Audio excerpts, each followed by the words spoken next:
Hey everyone, it's that guy in Hutch, and you're listening to That Podcast in Hutch.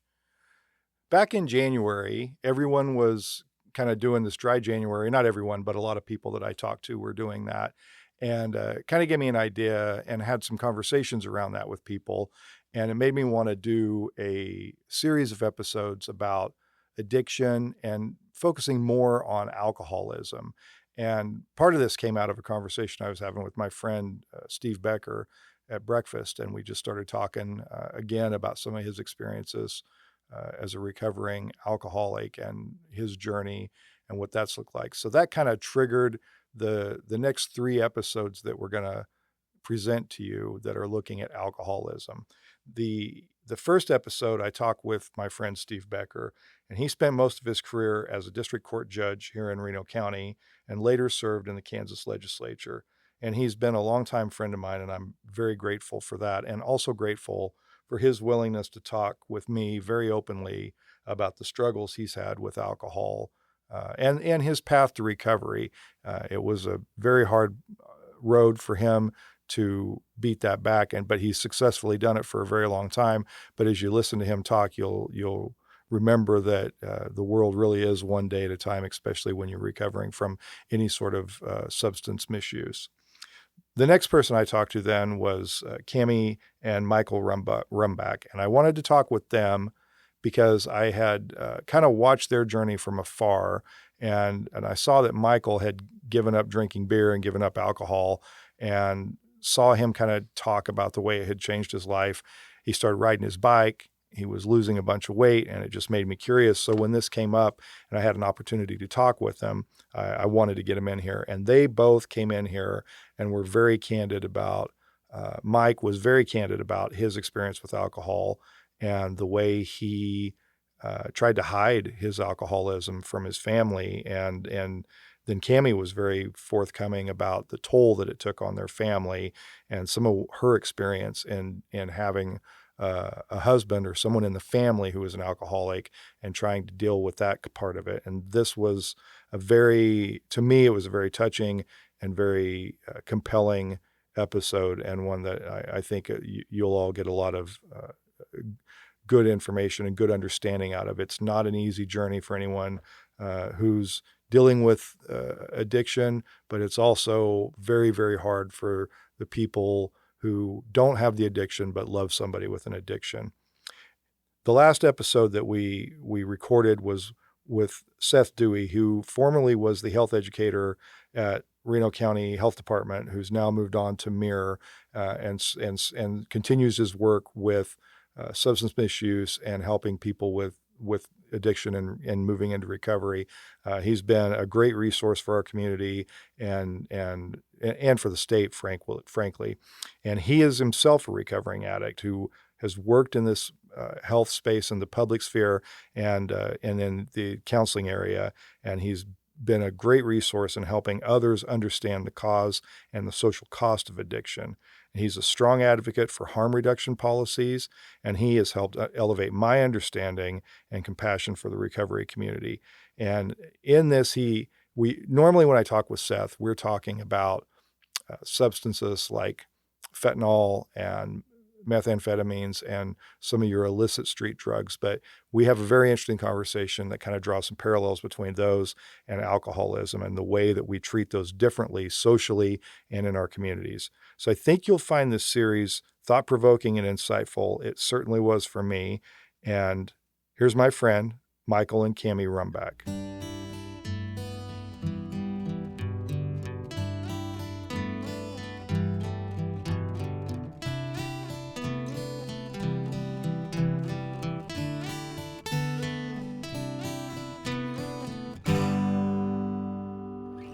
Go ahead and say your name. Michael Rumback. Okay. Can you say yours? Cammie Rumback. Okay. I became curious about your story mostly through social media because I remember that you had made a post about being sober and kind of getting your life together. And then one thing I noticed was you lost a lot of weight too. And so tell me a little bit about like your story with sobriety. We talked a little bit before, but tell me about like kind of how you got to a point where you're like, I want to get sober. Well, like I had always been drinking my whole life, and I never thought, even when I had dealt with addiction problems with drugs and stuff, that I didn't think that I was going to be an alcoholic, even though it ran in my family. And I started drinking when I was 5, and I just always looked forward to being drunk and stuff. I'm like, oh, luckily I'm not an alcoholic. And but then I think that just with less reliefs, when you get older and you have more responsibility, there's less reliefs. And so like I've always been like a person that worked good on, like, I kind of reward myself for doing something good. And it turned into just like, hey, you survived another day working and being stressed out, so you deserve to get slammed every night forever. And then it was just like, Was it kind of a daily deal? Was it like all the time. Get home from work, start drinking beer, keep drinking beer, or I didn't drink beer. What'd you drink? Bourbon, just 100 proof bourbon. Yeah. Room temperature in the same glass every day, handle every couple nights. And it just seemed like it's part of too, being kind of old school and growing up in the Midwest, and proud of like being blue collar heritage and things. There's sort of like, it was like Jack Nicholson or someone said that in the Midwest is the last place that eating a large amount of food is still an act of heroism. And I think like excessive drinking, excessive eating, being able to lift something heavy, it's all that same sort of, I can work hard and play hard because I'm like that. If you can't do it, you're not like that. And it's this weird, like, sick pride that you have in being excessive and overboard with everything. And I think culturally for men, it's like, can you be excessive and then handle it? Right. And at different points in my life, I'm sure. I mean, I know I've bragged about, I was up all night drinking, or I was up all night working, or, we woke up at 5 to go fishing. We were drinking first thing, or either we stayed up all night drinking and still went fishing, like it's always just a part of every story you've ever told since before puberty. Yeah. And so like, when all the time to pursue all the other things you kind of did that took up your time too kind of just fall away without you noticing, then you're just like moving towards the bottle, and you're going like quicker or earlier or everything, and it just becomes more and more and more. Yeah. And like for me, it was it was around when my daughter just turned 4 and she was born. And I had always, when Cammie was expecting, I'd quit drinking for a month before pregnancy. And I thought that just meant I was a great guy because, well, of course I do that, who won it? And so then I just go back to normal. And then like, I don't know if it was stress or if I was doing it more, or if it was more noticeable or what. I was drinking what I thought was the same, extremely excessive amount as before. But it didn't seem excessive based on it just seemed like, well, no, I'm the kind of guy that just drinks all the time. It's fine, and I have a lot of, I mean, like, I don't like shy away from people who drink or anything, because like I do believe that there are people that can drink all the time and it's fine. It might not be the healthiest decision they make, but it's not going to run their life. But for a lot of people that drink a lot less than I was, it'll run their life way before. And I got to the point where it was running my life. I mean, like I didn't even like drink socially at all. Like if we'd go somewhere, I'd be like, you can drink. I'm not going to, because I didn't want to drink a beer. Yeah. I didn't want to have a drink with someone. I just wanted to, if I could have just unscrewed the top of my head and poured a bottle of whiskey in and screwed it back on, I probably would have just did that. I was like, let's get to the point here. Let's get to work. And I don't know. It was like, the real thing was like, well, talking with Cammie, she wanted me to quit drinking, or it's like everyone, I imagine it's common. Like, you think of drinking less? Like less is the answer, not so much, but it's like, yeah, and so then you're like, you do good for like 3 hours or something, but it's like, there's no point in it, because once you want to quit drinking and you can't do it, that's all she wrote. Yeah. You're an alcoholic. That turns into a different thing. Yeah. That's the full blown. That's it. There you are. A lot of people at that point decide they're not going to quit drinking and just be like, going to just make being an alcoholic work for me. This is who I am. This is what I do. Yeah. Now. And I kind of had done that forever. And I think being single through most, all my 20s, and not having people dependent upon me, if any, if I was broke before payday. That was my problem alone. All these, you know, it was just like, it was never, I never had a DUI, and I never was late to work because I was drinking. And to me, those are signs you have a drinking problem, is if you're out drinking and driving, or you can't get to work on time. And other than, or you would an act of violence, an uncontrollable act of violence in a drunken rage, I think would have been but that's so like crazy to think of now. That's, as a drinking person, how I saw it. Well, I don't do all those things that people who need help do. I can handle it. Those are pretty extreme bars, right? Yeah. And you're like, as long as those aren't happening, I'm okay. Right. Well, and being removed from being so drunk for so long, I'm still around people who are drinking, and I'm a sports fan and I'm a social person. And I've told Cammie, I don't know, recently at some point, like, I can't imagine having to live with someone that drank the amount that I did, because if I'm around someone who starts showing that the alcohol is affecting them, it's kind of annoying talking to them. And I would be like, one eye closed, rah, rah, just like nothing there. And I was like, how come you are judging me? What's your problem? You know, and it was just, I don't know where the density comes from, if it was like the type of person I am, or it was the addiction. Because I think that a lot of those things, you know, who I am helped and hurt me as an alcoholic. Yeah. But I don't know. I knew that I wanted to have a family and live with them, and that the only way that was going to be how my life carried out was if I wasn't drinking. Well, if I wasn't drinking so much, and I couldn't drink just a little, and I had understood that at the point where I didn't want to drink and couldn't stop. And so I guess, I don't know, like, I just kept trying and trying, because like, I'm not going to fail for lack of trying, is what I felt like. And like, even when I was like on that precipice where I was probably even blacked out, thinking where like, I don't want this life. I want the life that there can be, and there's glimmers of that can just be more of that and none of this. And like, how do I get there? And the only answer always, no matter like, because you do all these mental gymnastics when you're going to quit drinking. Well, I'm going to drink less, or only drink after 7. I'll drink water first. I'll drink a water between drinks. I'll have smaller drinks. I'll have one bigger drink. Like every stupid thing you could think of. Like, I just haven't cracked the code on how to be a full-time drunk and not be an alcoholic, you know?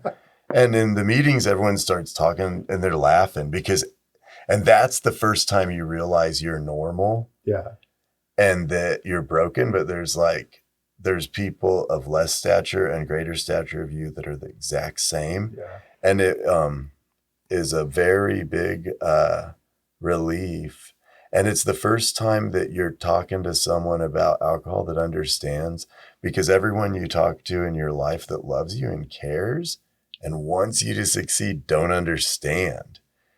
And so when you're saying things, they can't hear them as you're even meaning them, because their brain speaks a different language than you. And so it was just a brutal year. COVID was going on. The world was ending. Because this was 21. I'm the guy that liked wearing a mask, because it was getting to the point where I'm just drunk. If I don't have to be at work, I'd had liquor in my system. And so like, oh yeah, talking through a mask, like got back to where I was drinking and driving some. And I'm like, well, if I get pulled over, I'm just going to say I have COVID, and they won't want me to roll the window down. Like you got to plan upon plan upon like it was plan. Like, this is great. I did not know that. People have to stay 6 feet away from me all the time. Like, this is great, you know? But obviously it was because I was drinking excessive amounts of alcohol in secret. And it was like the same reason bank robbers probably liked wearing a mask, you know? It's like, it was very beneficial to the dysfunction I'm trying to like perpetuate. Yeah. But I don't know, man, that was some rough times. Just that period of my life, you know. I'm trying to get through that, and you talked about. Well, I want to bring Cammie in a little bit on this, because I want to hear a couple of things from her. How old were you all when you got married? Well, I was 26, I guess. So I was 32. Yeah. It'll be our 10-year anniversary in May. Okay. Yeah. Okay. Nice. Yeah. And so when you guys met, were you drinking like that, or did that get progressive over time? I was drinking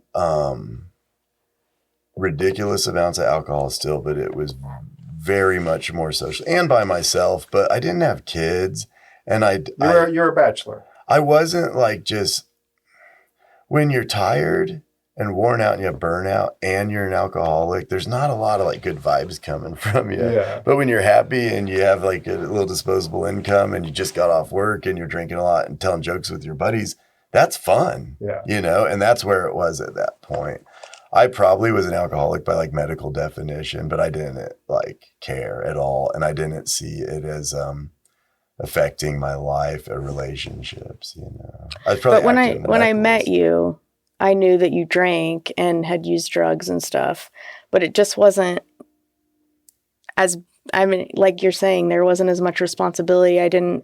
We didn't rely on each other in the same way. It didn't matter as much. Mm-hmm. It wasn't noticeable. But also, I didn't know how to like assert my wishes until the alcoholism became really bad. And so even if it was as severe at the beginning, I wasn't in the place where I would be comfortable approaching it. And so it's kind of hard to say if it was like that in the beginning. I feel like it got a lot worse when we tried to make it better. It started to get a lot worse. I've always been real, like, if I feel like someone's like questioning me or like trying to figure out what I'm doing, I get weirdly defensive, and my first reaction's always going to escalate or make it awkward or weird.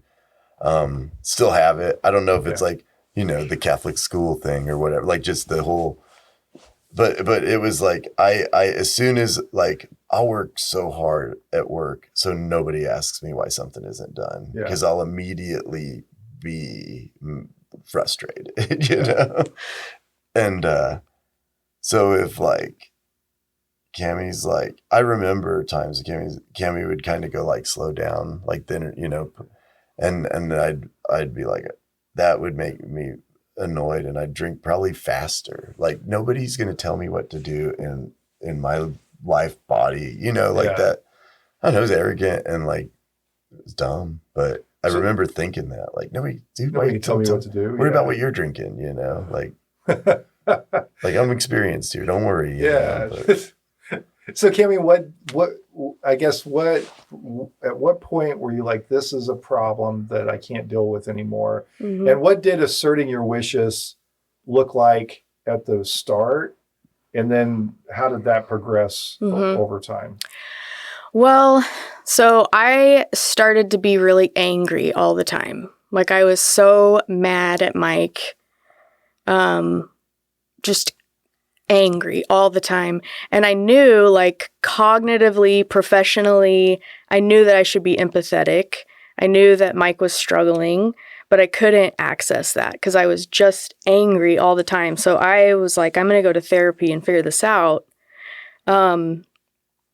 And through that process, that's when I figured out, like, I have a personality trait or pattern that enables and contributes to this problem. And so just learning about, like, the fact that that was true, and then the fact that I can hold boundaries. When I started going to therapy, I was real apologetic and sympathetic towards Mike. It's like, well, he still goes to work, so this isn't a problem. And I don't know if I'm overreacting because it's like, you know, he still gets a paycheck and he's doing the things. Yeah, exactly what he was saying. Yeah. And in therapy, realized, like, well, if you feel like it's a problem, then it is a problem. And that was kind of a new concept to me.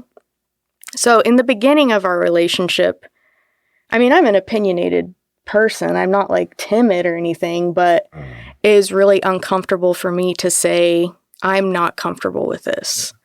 And I feel like some of the turning points from my perspective were when I started to say, like, hey, you can do what you are going to do. And if that happens, this is what I'm going to do. Yeah. apart from you. And that's you saying, this is my boundary. You do whatever, but if you do it, then I'm going to take action. It seemed real unfair to me too, because I felt like the expectations were changed without a conversation, like the goalpost was moved. And I'm like, I'm being the same.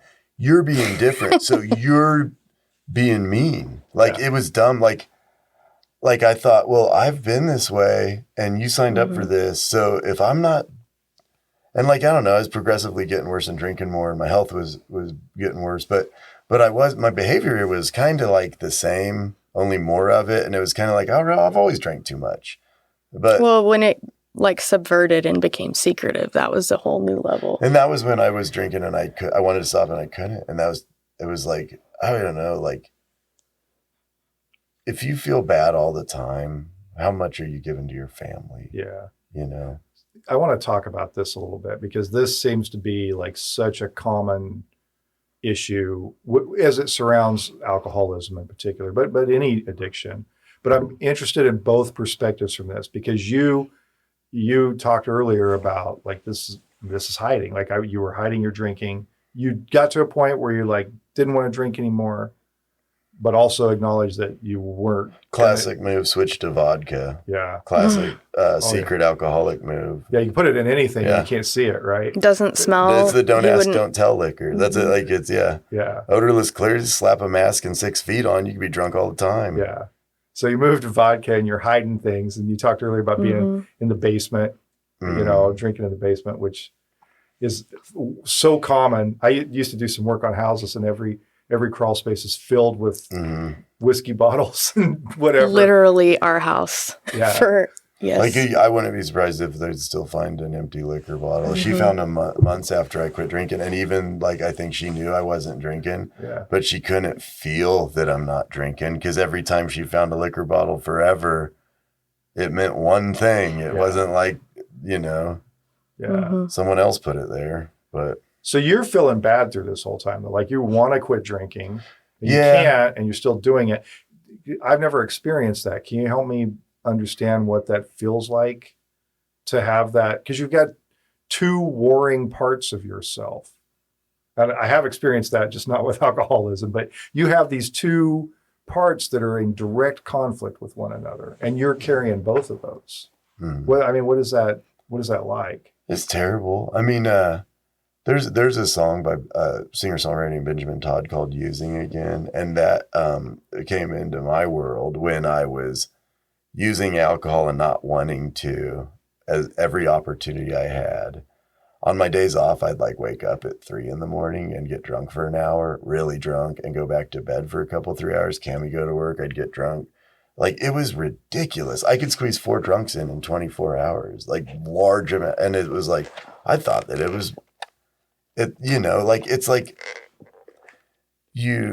it's like to paraphrase the Austin Powers Fat Bastard, you drink because you hurt and you hurt because you drink. Yeah.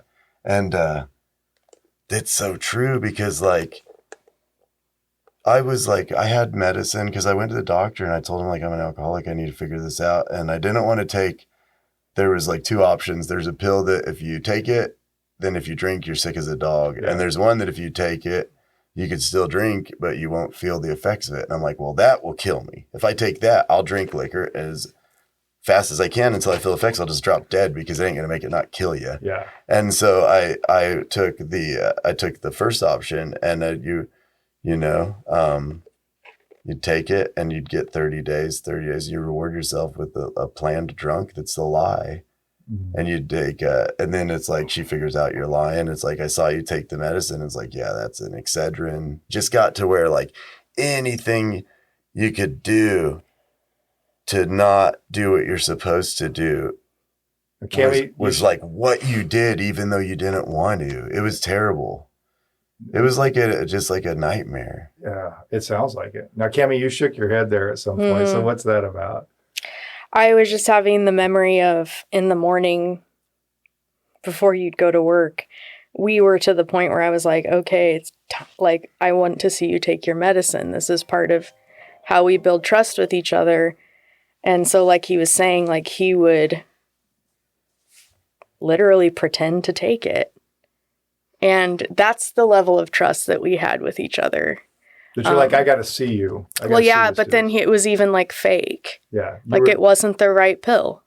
And so I would be so confused about like coming home and be like, how are you drunk? You took the medicine.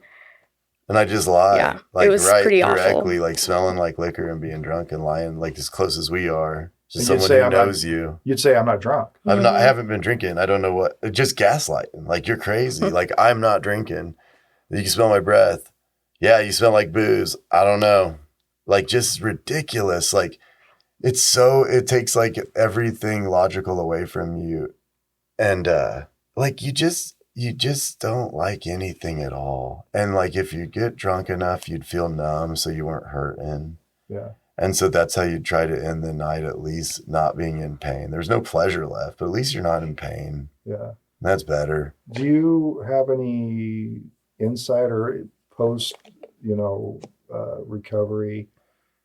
Like do you have any sense of what was driving that? Like, was your drinking more of a like cultural habit start that developed worse? Or was there like some just like, are you trying to be numb with the drinking early on? Like what like appealed to me about alcoholism culture, essentially? Like I don't know, I guess like a family tradition. I mean, we drink to celebrate, we drink to mourn. Yeah. If you have a bad day, you have a drink, it'll help. If you had a good day, you had a drink and make it better, and alcohol was always around. My grandpa and my dad, everyone drank too much. My dad never was falling down drunk or visibly. Like I've never thought of my dad as an alcoholic. I'm sure like I said, like a medical definition of things. He's recently quit drinking because his doctor told him to. Yeah. And he'd quit drinking at Lent every year. He's just old school. And that's what I'd say is like, my dad's old school. He can drink all the time. It's fine. I tried and I can't. And my grandpa, I had one that kind of could drink all the time and it wasn't fine, but it wasn't as bad. And one that drank all the time and it was terrible, so I feel like I should have seen it coming, but I didn't. I feel like it also treated your anxiety and depression and chronic pain. I've had back surgery in a very young age, injuries over the years, and I do manual labor. Yeah. And yeah, and when I kicked opioids, what's the best thing? What are you gonna do? Well, at least I drink whiskey. I won't be addicted to pills anymore. Yeah, that's good. Well, and we don't talk about that much, really. That we do.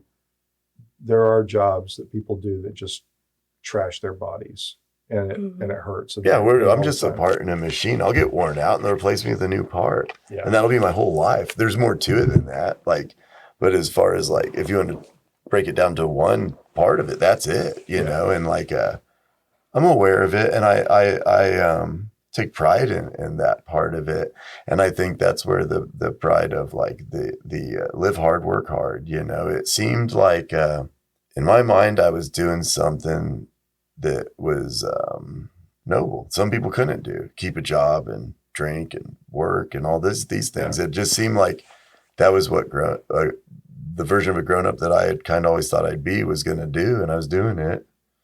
I didn't think I'd start like, having all these weird health problems, but I'm like, well, I'm old, Yeah. I'm getting into close to my 40s. I'm getting old and I work all the time. So it's like, I don't know. I just, you don't know you're lost till you're lost. Yeah. It's at one point realizing it's real scary. And it's kind of like that with alcoholism and quitting drinking. You're an alcoholic long before you realize you're an alcoholic that can't quit drinking just by making that choice in a moment.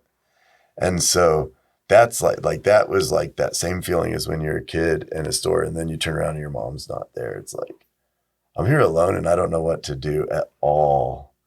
And I don't even know who of these people are going to be there to help me. So I guess I'll just kind of like wait. So you had talked about that a little bit, that you part of the problem is that when you get to the lying part where you're saying, I'm not drunk, I took my medicine this morning, and you didn't, you don't feel like you can go to Cammie and say, I really screwed up and I need help and I need your help. Sometimes I could. Mm-hmm. a lot of the time later, sometimes towards the end, even in the moment, it was like a pleading, like, I don't want to be this way. And she'll remember that maybe better than me. I don't know, unless she's blocked it out for it.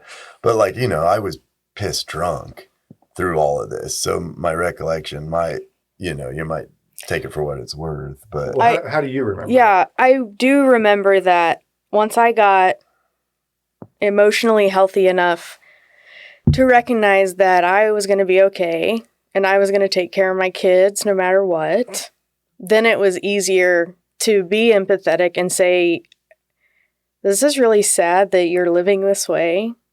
And I know like my path is going to be this way no matter what.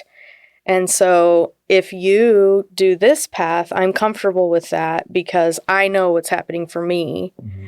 And so then it was easier. Like I remember one conversation we had one night in the basement. Like Mike was saying, he tried a million things. Like, let's try this, let's try this. And I remember we had a conversation about like, okay, that didn't work. And I was well enough to say, well, let's try the next thing. Instead of in the past where it'd have been like, you, like, I'm so mad, you're ruining our lives, and just tension.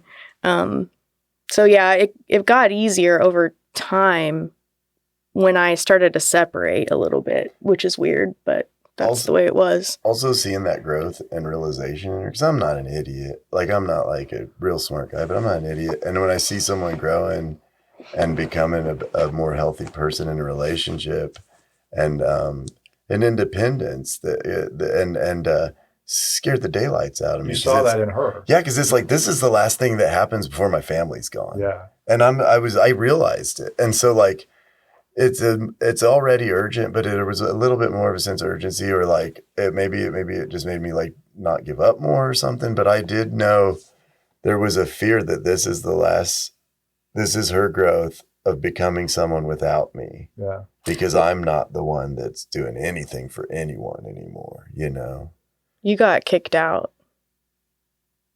Do you remember that? Yeah, but I lived there, but I wasn't there. Like, I don't know. I guess I don't know. I told you to, like, I had you leave. You left. Right. I told you couldn't be there. When I was drunk. And in my head, that was, like, I feel like so people who are, like, who love alcoholics, one thing that's really hard is boundaries.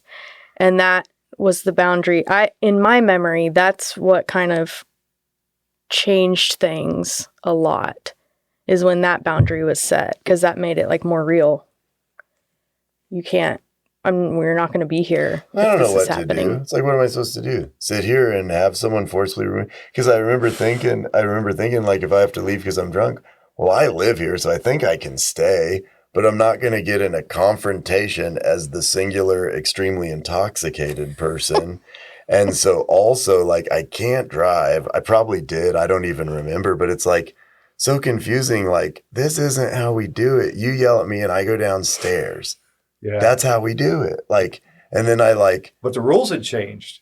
Right. Now, at this point, right? Right. And like, I mean, believe it or not, the person who was of clear mind and body trying to figure things out, it was a quicker growth for him than the person who had about 10% of a functioning brain half the day, So it was like, well, of course that happened. But I mean, I'm glad I didn't just throw in the towel and be like, well, everyone just gets divorced, because you can do that. Mm-hmm. But it's like, which is fine. It's okay if that happens. Yeah, it's fine. But it's like, man, I just didn't know what to do at that point. Because I'm like, I thought we were kind of settling into this like livable life that had some good moments.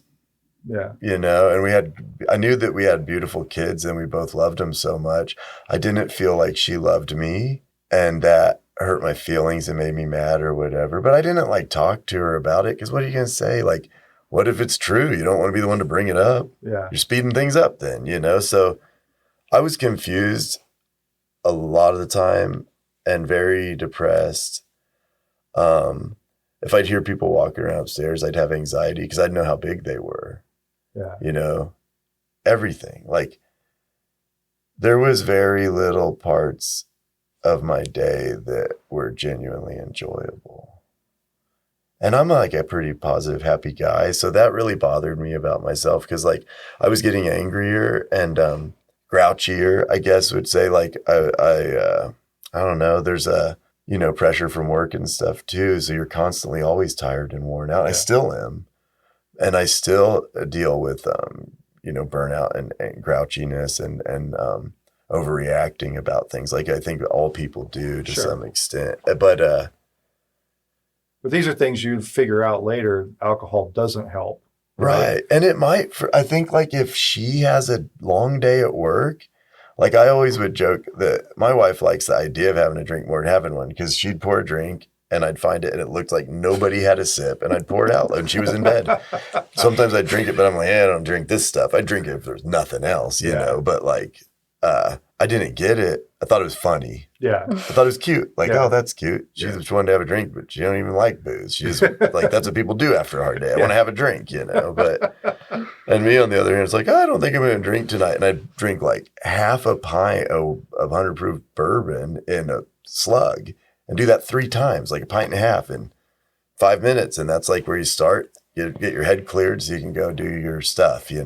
And it's just really weird. It was fascinating to see something devolve as it can be. And it's like you had to entertain yourself. So it was interesting to see it getting worse and worse. Scary, but like I was like. You saw it. You could see. Yeah. Yes, Mike's very intelligent and very insightful. Well, and I got, I started drinking as a little kid and that was fine. I mean, it wasn't fine to drink, but like if you get caught with I was in the sort of, I say old school family where it's like, if you get caught drinking, you get in trouble, but it's not a big deal. And everyone probably kind of laughs about it, but it's like, you can't do drugs. No, none of that stuff. And so it was like just a different thing. And, it never occurred to me at any point before I was in kind of like the more darker part of alcoholism that I would be someone who didn't drink. Yeah. I never thought that I was going to be a grown-up that doesn't drink at all.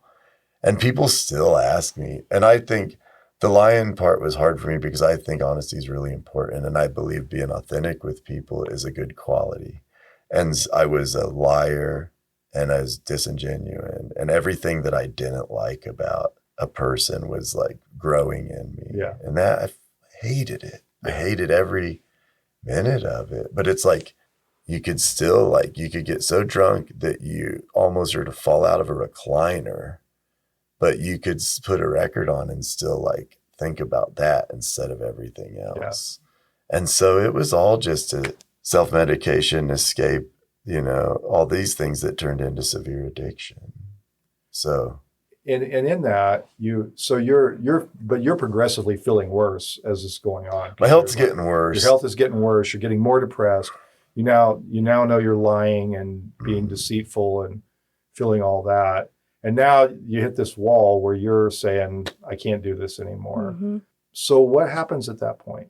At the point where you realize she's going to take these kids and go, and her life's going to be over here and my life's going to be over here, and I have a choice to make. For me, I just hoped that it would take, because I'd do 2 weeks, 30 days, 60, and I never hit 90 days. I hit 61 was the longest streak I had in that 16 months. And even then, I was telling myself, I was trying to find a positive, and I'm like, well, this last year and a half, you've been drinking in secret, but you have had stretches of sobriety. So you've drank less than you have in your life, even though it was the worst of your drinking, like the lowest point of it. It was, and so I'm like, if you could do some, the one day at a time thing, it's true. If you could do something for one day, you could probably do it for every day. Yeah. And it's like, don't think of 1,000 days or whatever. And like, I quit kind of updating her with milestones of sobriety. I had an app that was tell you how much money you save, how great you are, make you feel good. Yeah. And I'd show her and we'd feel so good together. And then I was like, I don't like this. I don't like having a point that I reference of it was like a constant, it made me think about drinking, to think about being sober. Yeah. I just wanted to exist as a person, not as someone who is an alcoholic. And so I was like, I think I'm going to delete this app on my phone. And she's like, you mind keeping it on there? You don't have to look at it all, but I might want to see it sometime. And I'm like, no, that's cool. I felt like I felt loved on it. Like, wow. Yeah. She wants to look at my phone in a year. So that means like she's planning on being here and we're going in the right direction, you know? So it was just, the moment I wanted to change was a long time before the moment I was able to find that in me. And you tried for 16 months, just not successfully. And I finally accepted, like I got a sponsor. I was going to meetings the entire time I was failing. And I think that I would even get liquor on my way to or from a meeting because like nobody's suspicious if you're going to an AA meeting until they catch you loading booze out of your car and you try to hide it behind your back like a dumbass. Like that actually happened. Yeah, it's like real. It's like, what are you going to do? You're holding a bottle of liquor and you go like that and you think that's going to fool someone who knows and pleads. Like, it's like, but these people have all done this. But I was like before. I was like a kid. Like, it's like, I got caught drinking, hide it. That's what you do. And then it's over. Yeah. I think that was the last time you got alcohol. I think it was real close to it. Time that you literally moved it to behind your back when I was right in front. And for a long time. Oh my God. For a long time, like if I come home, now I have like an aquarium downstairs. I go feed the fish after work. For a long time when I come home, if I had something I wanted to remember to do right away and I was going to run straight downstairs, I would try to remember to say, hey, Cammie, I'm going to go downstairs and do this. You can come down with me if you want. Mm-hmm. Just because I knew it triggered her. If I'd come through the door and say hi and go downstairs, because like it's like, you know, the living, like all my stuff's down there, all my junk. And so it's like I wanted her to, it was important to me that she believed me. That you weren't going downstairs I wasn't to lying. drink. Yeah, just like it was important to me to believe me when I was lying so I could get away with it. It was important for her to know that I wasn't lying. And it's like, I don't know. I think she trusted me, but it was a trigger. There's something I don't understand all about. But like, it was like, it felt like someone was loving me. Yeah. Even though it was maybe a little invasive of my privacy, if I might have, you know. So it was like, I don't know. It felt good that someone cared. And also like, I knew I wasn't going to go down there and drink that time. So it was like, if someone wants to watch, it's great, you know, be strutting around or whatever. But it was like, it was so terrible, that feeling of just like being a person that you don't want to be and not knowing how to change. Yeah. And I think if people go through that in all different ways, but it was like a chemical component. And I don't know if it made it harder or not, who's to say, but it made it really the hardest thing I ever did, you know? So then when you just stopped and you're going to meetings and you know this is happening, did you just kind of resolve at that point and then redouble down or? I think the last coin I got was a 60-day. And well, it's funny, like I started when I was able to hit 30 days around there the last time, because I had done that before. The last time my last time I hit 30 days ish, I was at the antique store at the mall, and they had an old 80s mountain bike I bought for $40 because I thought it looked cool. Uh-huh. And then I would go sit in the basement after I had a long conversation, and I felt like it was okay if I went downstairs, you know, and I'd sit in the recliner and I'd feel weird because that was like where I just would do whatever I wanted. It was like where I'd listen to records and watch movies and just drink alcohol by myself. And that's what I'm supposed to do. Just now I'm going to sit in the same spot and watch the same TV and listen to the same speakers, and there's no alcohol. And that's just supposed to be something I don't think about. So I had severe insomnia, 1 to 2 hours sleep a night, but more energy than ever. I didn't feel tired. I didn't need sleep because and so I just started riding a bike, and then I rode around the block, almost died, weighed 300 pounds. And I was like, this is fun. I remember the feeling of wind on the side of my head. And I was like, I hadn't felt that since I lived in Colorado and I was mountain biking, and I forgot about it. Yeah. And it felt really fun. And I called it my kid life crisis because I think a lot of people who become addicts and they get sober, they have a very active year resorting to all the last things they loved before they fell off the edge, you know. And I think that since my addiction started so early, I kind of reverted to like a 13-year-old interest as hobby-ish. Mm-hmm. And so I would drive around my old neighborhood on my bike and listen to my headphones, just like I did as a kid before I could drive a car. And then I remember like I got the idea, I'm going to listen to all the 12 CDs I got from Columbia House when I was a kid. And I listened to them driving around the same neighborhood. I listened to them on my Walkman and stuff. And it like it was really good for like self-inventory and like unlocking memories and like reliving things and like seeing things. I very much have like this one thing will unlock a whole room of stuff for me. And it helps me work on myself. I was in my head by myself, no interruptions. I have ADD too. So constantly confused and scatterbrained and not remembering what I was doing. And that was able to just give me time to be by myself and kind of get to know myself again. Yeah. And start over and like kind of rebuild myself from where I left off. And it was like so many people who get sober, a super productive first year. And then she went back to school and I had more responsibility, which I was handling, but I didn't feel the urge to jump on a bike when everyone went to bed and ride miles after dark and take pictures. Yeah. Like that was kind of just like my thing I did to find where I wanted to be or who I wanted to be. Yeah, and kind of like reset the clock a little bit. And it was idle hands are the devil. It gave me something to do. I was like, I had fun at junky old bikes and throw different parts on them. So I was doing something with my hands and then also got to ride it. So it kind of, I didn't realize I'd started working out. And then I was not drinking all shit ton of alcohol, and I wouldn't eat like a whole lasagna at 1 a.m. and not even know I did it. So like my calories were, so I lost a bunch of weight. And then like all my health problems went away. I used to have diabetes and have to take shots and everything. I'm formerly diabetic. I had to take 7 pills and a shot. And now I just take, I have a depression. I take antidepressant and heartburn medication. And I think like high blood, like normal old guy stuff. And, but it blew my mind. I just thought I was going to take more and more pills and get fatter and fatter and just die. But what sucks is I lost a bunch of weight. And so everyone is like, you look great. How'd you lose so much weight? And I was like, just being a little more active, eating a little less. And then I was like, that's dumb. That's bullshit. So I just told him like, here's the deal. It'll work for anyone. Drink a gallon of liquor every 2 days for 20 years and then just stop. And you'll lose a ton of weight. Your health will turn around. And they laugh. And that's true though. That's what I did. I didn't watch what I ate.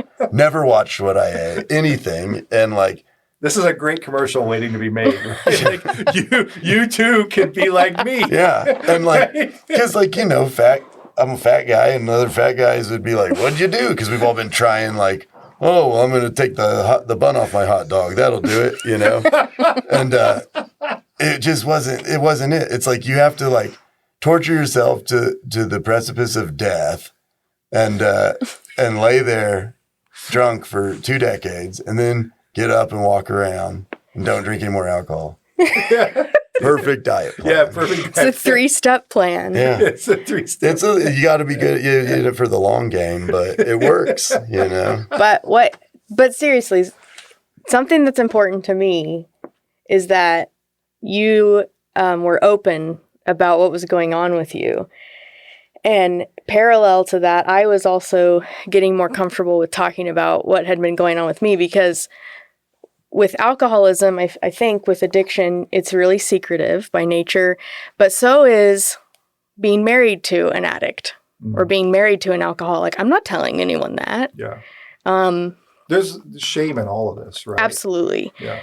I didn't even tell, maybe my best friend knew, but not, you just don't talk about it. Or everyone knew. Well, I don't know though. I don't know.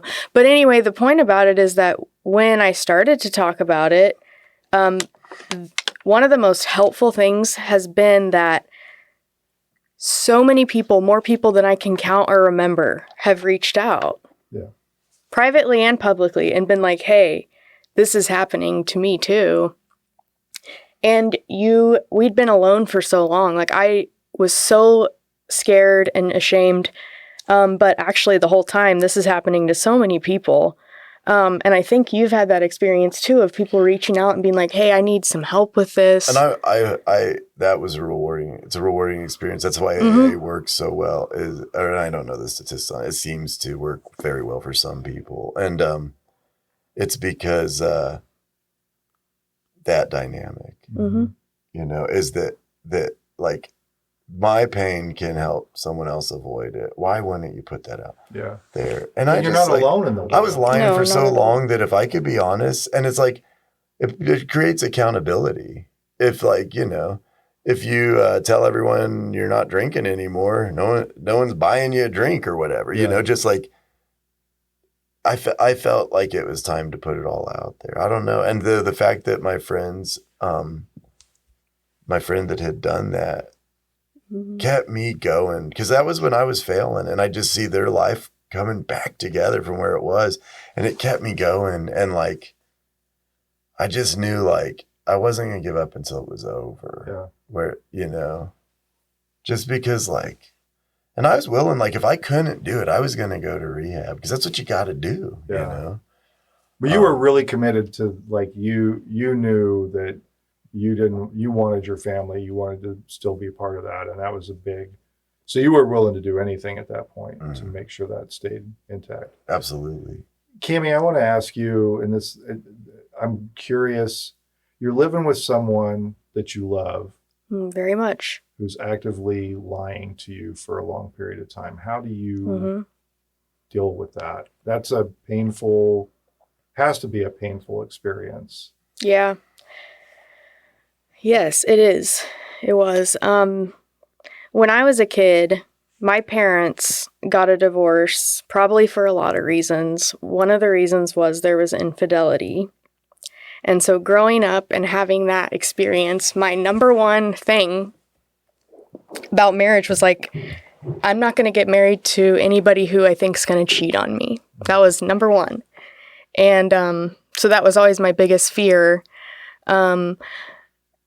Literally, the fear was cheating, but really underneath that was like being dishonest and being lied to.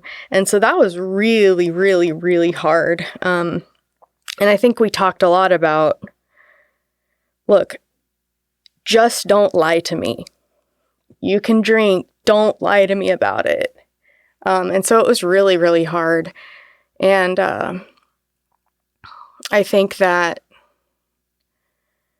when I figured out that that was kind of my boundary and that I was going to make a decision and stick to it and I won't be lied to, but then being willing to follow through on that. And so, you know, making the conversations about like, you can't be here tonight because I won't allow dishonesty. Yeah, that was really hard. Very hard. And we still, I still have like fears sometimes. And so I think what I really like about our relationship now is that Mike understands the process that I went through enough to allow me to have those fears and concerns and questions even like 3 years later. And so if I ever feel unsteady or like I have a concern about something, I'll just tell Mike, hey, I'm having these codependent, scary thoughts.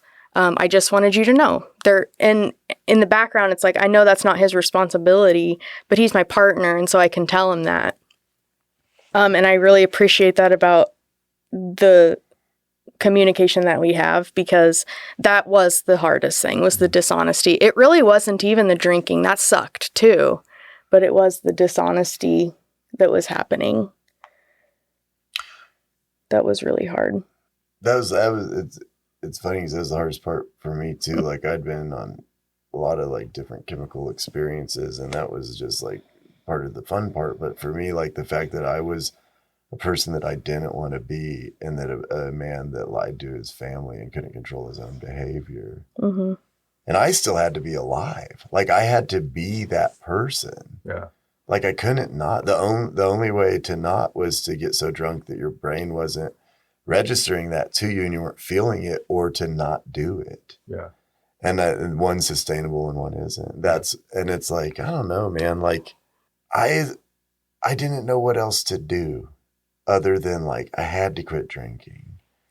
And I'm very grateful that I was able to do it, because I don't think everyone can. No, not everyone. There's not single thing that everyone can do. Yeah.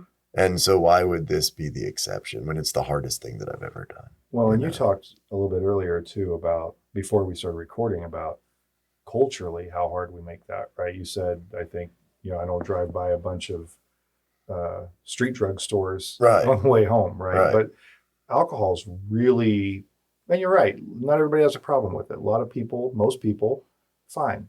But for the people that it's not fine for, it's everywhere. It permeates our advertising.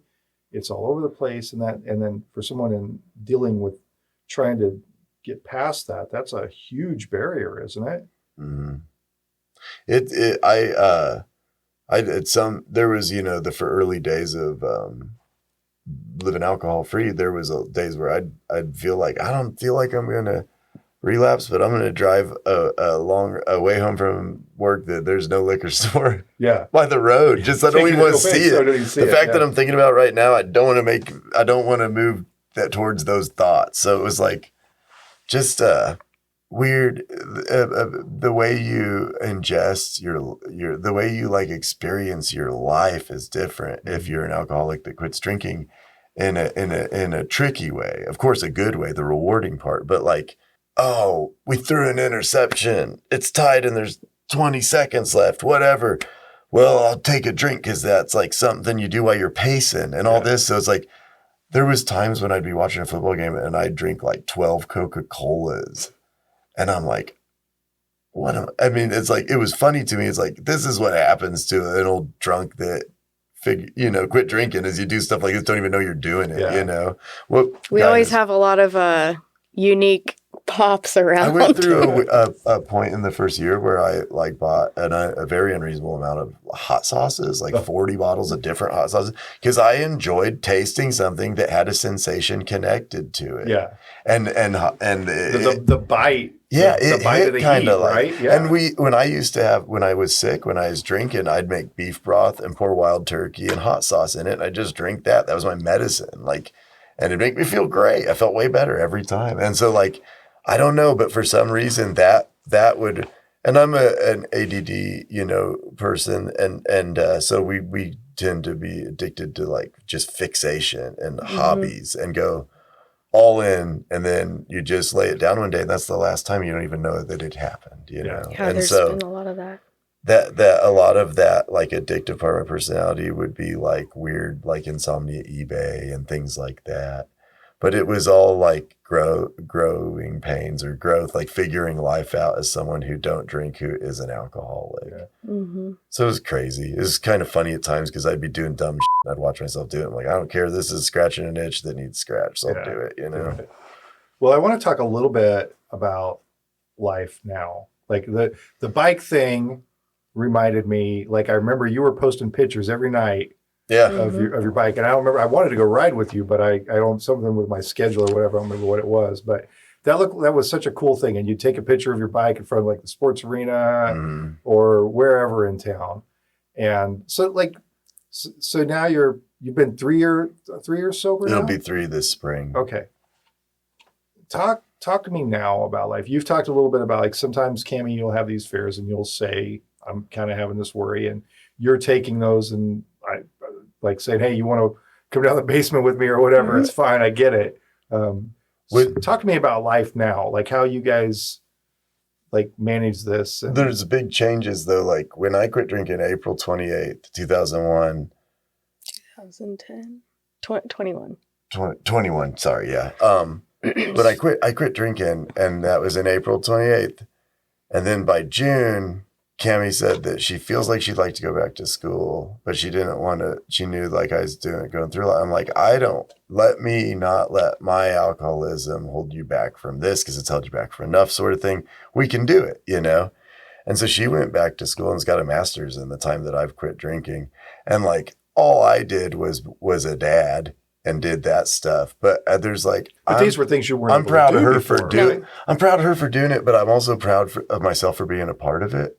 Because like I've never done anything. I'm a GED guy, and so like to be able to accommodate that to happen in my house for my children to see was very motivating to keep it up. And also like I'm doing something that's like big boy stuff, and I'm doing it all right, like.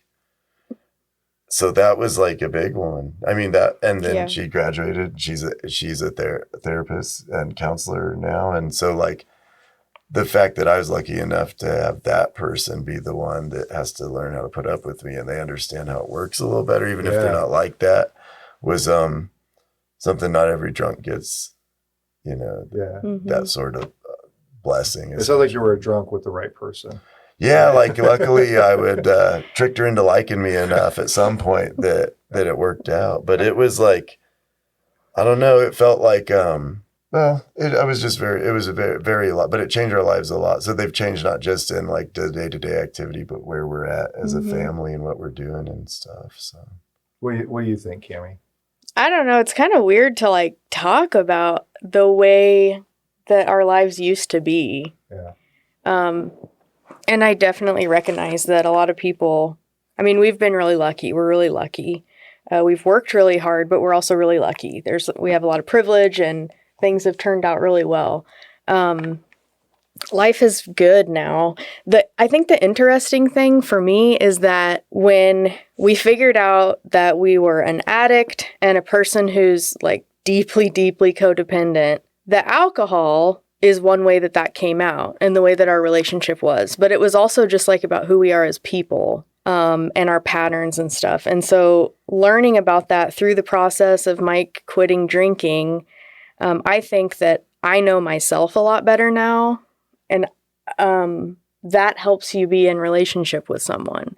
And so now I think we have more meaningful conversations when we have them. We don't really talk very much because we're so busy. Insanely busy. Yeah. But no, we have... Because you just got off of work before you came in here. You just got off work and indicated you have to go back and do some work. I work 12s and I'm a union officer, and so I have stuff with that going on. And so there's always stuff. And one of us is always missing something with the kids or something. Yeah, and it just sucks, Yeah. And it sucks that this is what life is sometimes, but also like my late aunt passed away and all this time too, and we were close. She just moved here to town, but I remember something that she used to say, and that my cousin said at her funeral, is that life doesn't have to be perfect to be really, really good. Mm-hmm. And that really resonated with me, because like you're always like, well, of course this is how it is because this is how it is, and like no, man, like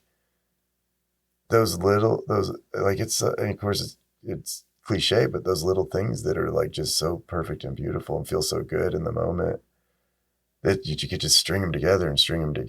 Yeah. And I don't know, now I like over the last couple of years, I kind of do like secret interviews with the kids, and none of my children remember me being an alcoholic that drank, and I don't think they really, like, I don't think anyone has any memory of my children of how I was living my life at that time.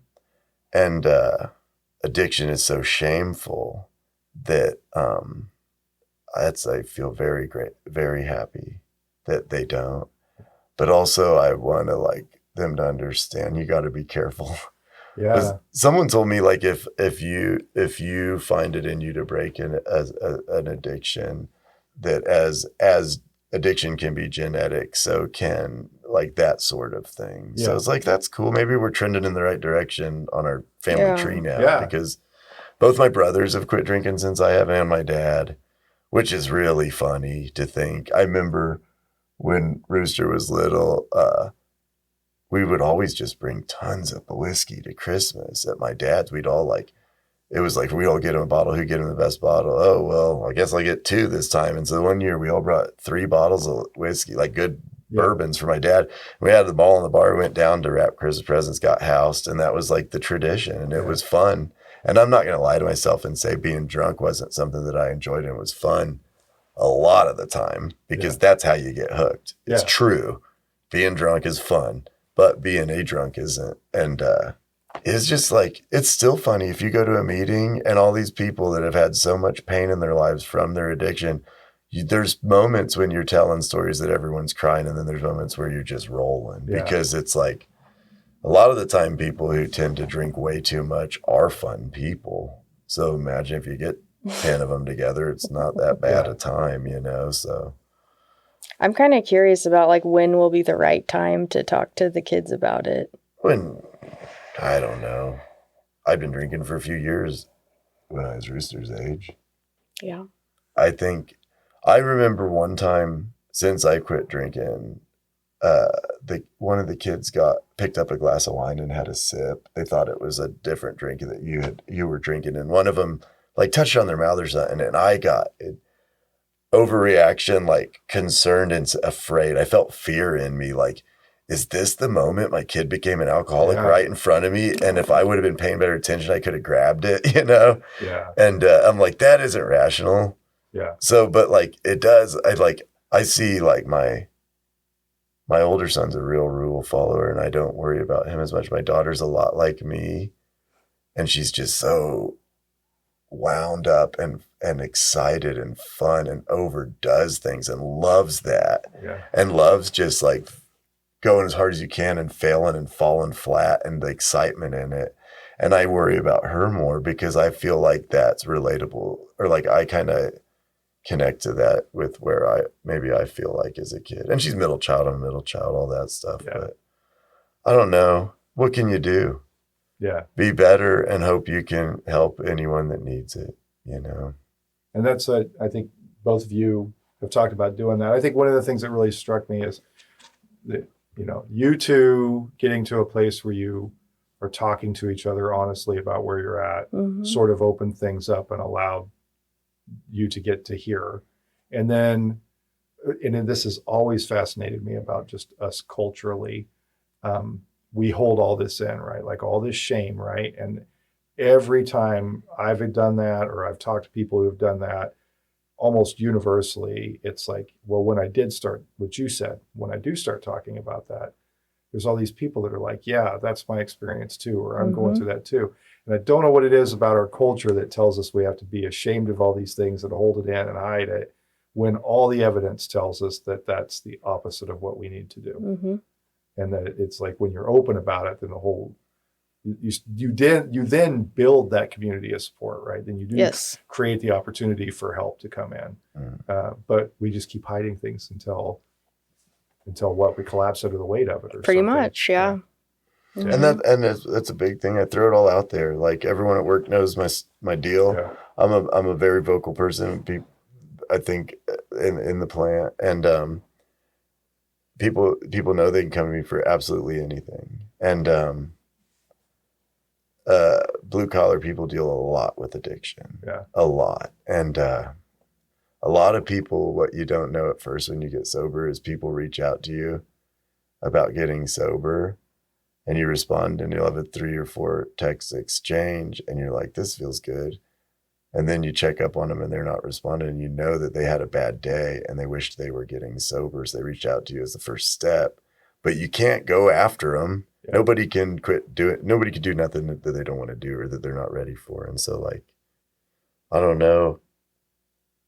Yeah. Do you think the blue collar component is just because of the hardness of it, the difficulty of it? I think it, yes. And I also think the stress of paycheck to paycheck, 60% of the people in this country live paycheck. It's the largest financial bracket. Yeah. Almost everyone I know. It's like a layoff or a medical bill away from bankruptcy. We went through layoffs, and I was working, we had laid off, lost over half the plant during COVID. We would do aerospace manufacturing. 737 was grounded and COVID hit, and everything just ground to a halt. And you watched low seniority guy with 7 years that was left. And like, you watch people that you care about, their lives falling apart, and you're trying to do your thing and hoping that there's that weird guilt of seeing someone lose something and you being happy that it wasn't you and feeling guilty for feeling that. You don't know this, but this is how I got my job at the news. Yeah. I wrote a column because I got laid off from Mega. I used to work at Mega Manufacturing. And then when I got laid off, I wrote a column about how exactly that feeling, that I watched people get laid off for weeks and they were my friends, and I felt guilty, but also happy that it wasn't me. Yeah. It's a terrible thing. Yeah. It's awful. It sucks. And like, I don't know though, like if I can help someone who is an alcoholic, that softens the guilt that I'll always live with, because it's like that pay it forward concept or something. It's like, I can't undo what has been done, but I can put more positive energy into the world by this action. Yeah. So it's like, if I feel like I can do anything to help someone in general, but especially in the instances with addiction, and also especially as a father with addiction or a husband,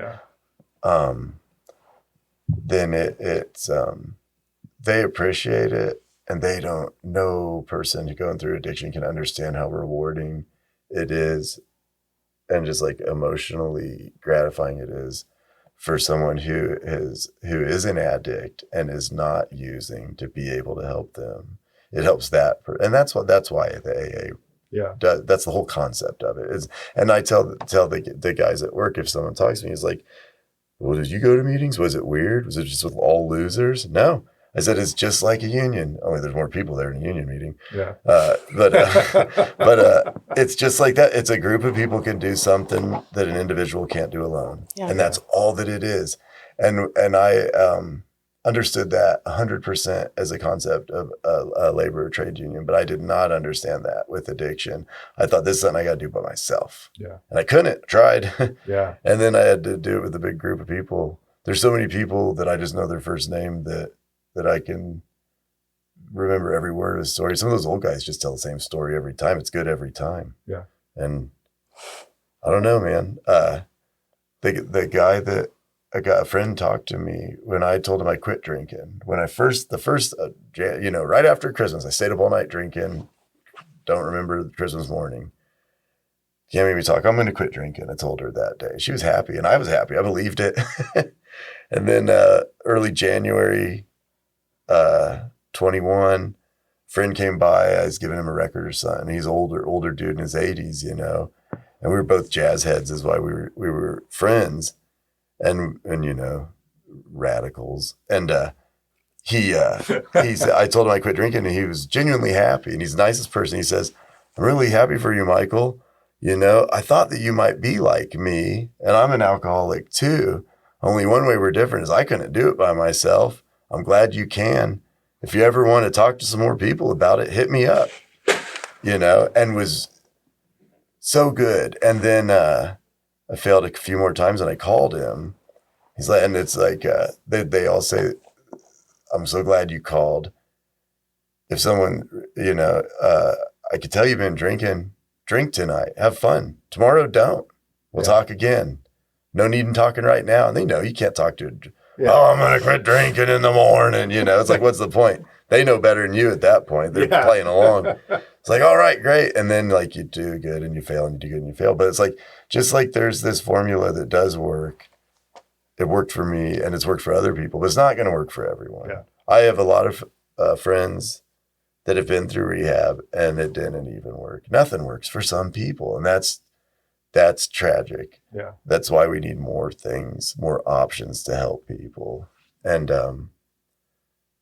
I don't know. I feel like saying that I'm an addict, and that I'm okay. I'm not scary or dangerous or a loser or whatever. Maybe you think that, but I don't think you do. And so like, I'm a normal guy, and this is me too. So maybe like vilifying the addict isn't the way to do it. Maybe if we treat them like normal people and see what we can do to get them where they need to be is a better method than criminalizing it or vilifying it or stigmatizing it. Yeah.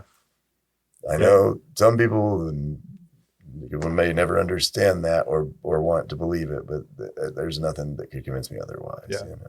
Well, and that's your experience, right? Right. You have that, and that's how it was. Like, if you don't, taking it away from a place of shame and creating the idea that it's okay to ask for help, and it's okay to talk about these things and get what you need, and we're not going to put people in a box because of it, is a proven model for success. I felt phony at first too, being a meeting guy. Yeah. And then like, because the higher power is a big part of it. There's a lot of religious, I'm not a religious person.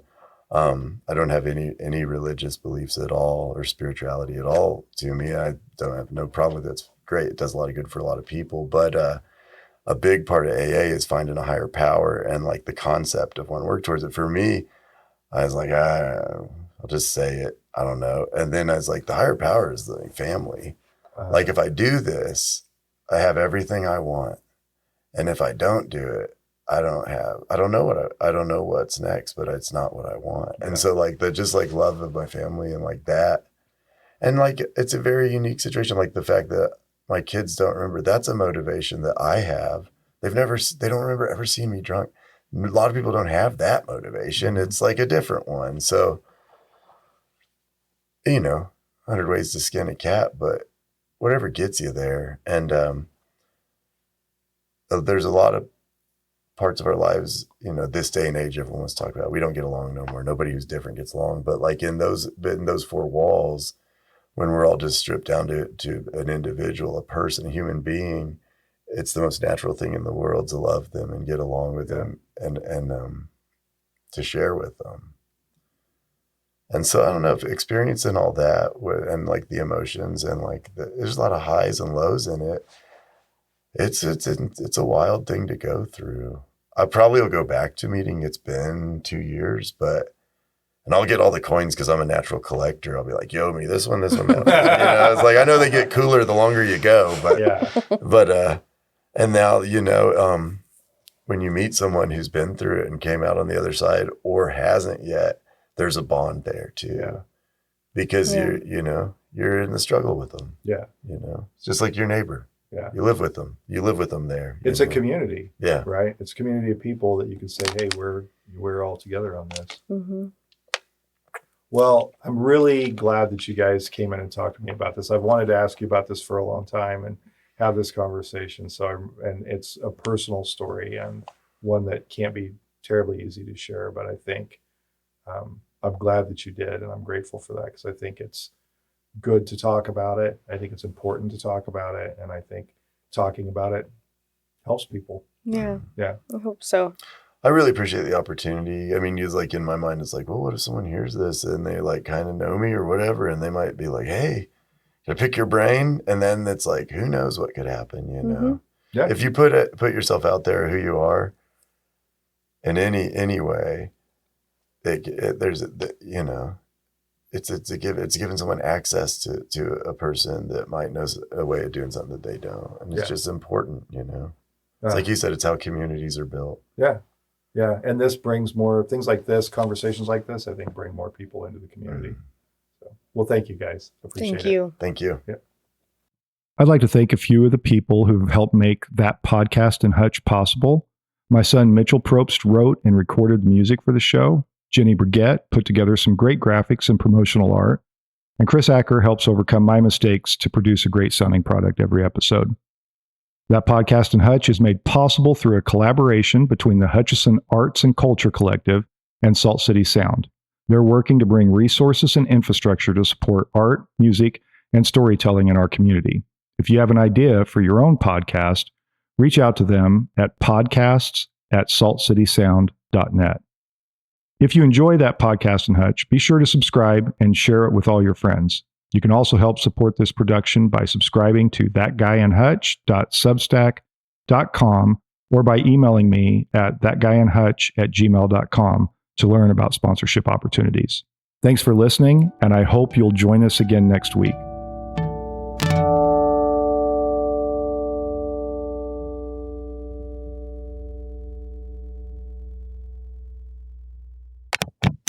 A Salt City Sound production.